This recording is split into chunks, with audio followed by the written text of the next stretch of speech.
Cosmo Macero of O'Neill & Associates, a classically trained Irish step dancer. A lot of people don't know that. Peter Cadgis of the Boston Phoenix, a man who doesn't need a trumped-up holiday to eat blood sausage. That'll happen on any occasion. Gentlemen, we're going to talk about Ireland and St. Pat's in a minute. First, though, the company that puts the greed or uses the G to spell greed, AIG. Let's talk about this. Barack yesterday. We got to do anything we can to stop these bonuses. Barney Frank's been screaming bloody murder about it.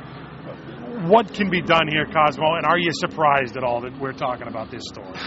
I'm actually a little surprised just because it's so completely tone deaf in this environment, in the environment of AIG getting huge federal bailout and then putting a chunk of that money to use on executive perks and bonuses. And I've heard a couple things here that really fry me. Number one, first and foremost, the whole we need to retain top executives argument. You know, you got to be kidding me. In this day and age, you've got top executives and highly trained executives walking around the street looking for quarters on the street. So I think that's absolutely absurd. Plus, how highly trained can they be? Look what they did. Yeah, and these are the guys that really ran this company down into the ground, and it just doesn't wash. On the other hand, Peter, we're told, hey, these are contracts, and we have to live up to the contracts and give these guys their money. No one's explained to me what happens if we don't. I mean, who's gonna sue us? If they were in bankruptcy, which they would be without the bailout, those contracts would not be enforceable. So some bright lawyer's got to be able to find a way to prevent that. Well, why doesn't Barack just come out yesterday and say, we're not paying them? We're putting a stop on the check, and we're not paying them, and if you want a piece of us, come get some. Well, that would... I've endorsed that. You know, I've always had some problems with Islamic law, but in instances like this, chopping off their hands might be, or at least one of them, might be a reasonable approach. Well, that leads me to Chuck Grassley, the Republican senator from Iowa, who yesterday said, Cosmo, that these guys ought to take a page from the Japanese, come forward, bow down, and resign or commit suicide. Now, of course, we don't endorse that sort of philosophy, but we certainly understand where he's coming from. I think that's the anger that's being, displayed across America at something like this. I think that. See, I think these guys, in many ways, are committing career suicide, and maybe they know that. Maybe they know that I better grab what I can because 3 or 4 years down the road, the AIG stamp on my resume is not going to be worth a lot. Think about the guys at Enron, right? Where are they today? So. I think that's what some of these guys are thinking. I think the anger is really at the lack of common sense.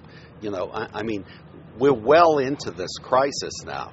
I mean, I think the anger over the initial it's just. Does Grassley become a hero now? I mean, we've been looking for somebody to finally make some sense, and perhaps he went a little far, but we're tired of hearing the Barney Franks and the Chris Dodds of the world talk rationally about this.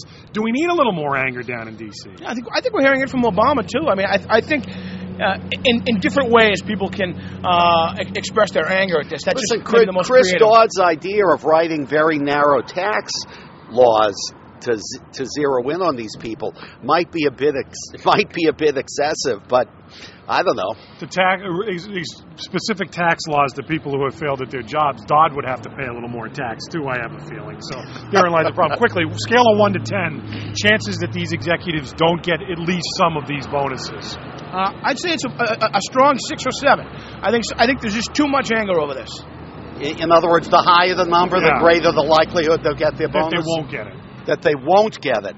Oh, I don't know. I'd say 7.5, 8. In other words, you're still saying there's a chance that they're all going to be cashing in because this is capital. I think the ones at the lower end are more likely to get something than the ones at the higher end. Anyone who is opposed to government regulation of markets has to think twice, because this is what happens when governments don't regulate markets. Now, from Capitol Hill to Beacon Hill and from the sublime to the ridiculous, another day, another story. This time it's Jim Aloisi's sister, who's been collecting a $60,000 paycheck for 6 months as a chief of staff, only she has no staff, she answers to no one, she has no job description, but the checks keep clearing, Cosmo. Yeah. When does it end?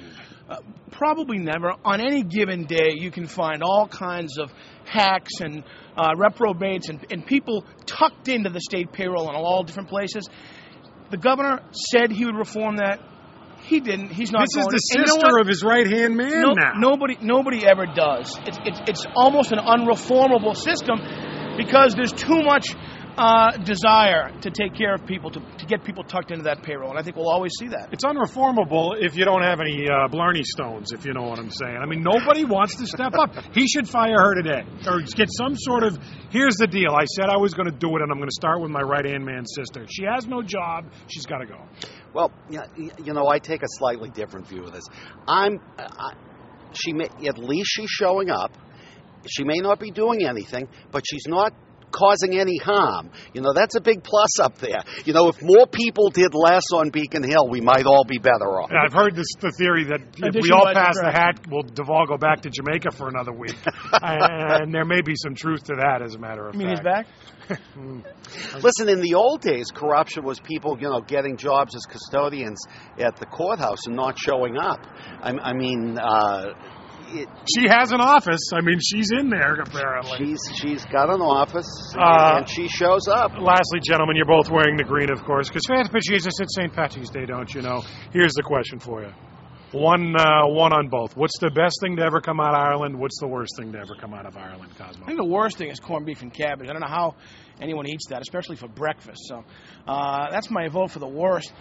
I think on the best thing, I think it's a toss-up between the Irish Wake, which is a nice way to send someone off into the next universe, and the Boston Celtics.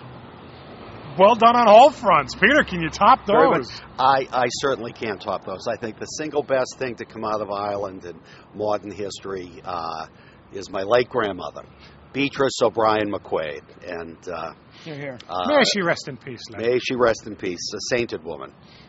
I almost can't top that, but I can. The worst thing to come out of Ireland, Sinead O'Connor.